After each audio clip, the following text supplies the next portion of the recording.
Вот, например, есть свидетели в администрации президента. Мне китайцы предлагали офис бесплатно построить, без копейки денег. Но я попросил, чтобы делали дороги в Бишкеке. Я попросил уважаемого Си Цзиньпиня, чтобы лучше давали как бы на постоянной основе периодически гранты на дороги в Бишкеке. Я думаю, что надо заниматься вот этими вещами. Если в Бишкеке чего-то много, это кабинетов чиновников и чиновников с портфелями. А кабинет жетишпетте var, Бишкекте, Кыргызстанда кыйында, наоборот, кабинет менен портфель көтөргөн кыргыздар көп да, ачык айтпай. Ну, жанымдагылар эмне деп айтып атат президентке билбейбиз да. Аягында менин жанымдагылардай болуп, аңга тыкпаса болду да. Или октябрьские события. Мы все сделали для того, чтобы Соке ушел.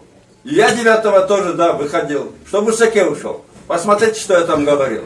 И если бы мы не выходили, бы Садыров в тюрьме сидел. А Хамчаташин где-то прятался бы, наверное, как он ко мне какой-то тайно приезжал. Поэтому вы знаете, это надо не судить, вот кто выходил в октябре 5-го, там, 9-го. Садыру, Джапарову и Ташиеву надо им спасибо сказать. Какие-то статусы дать деньги на лечение. Вот погибшему парню хоть, не знаю.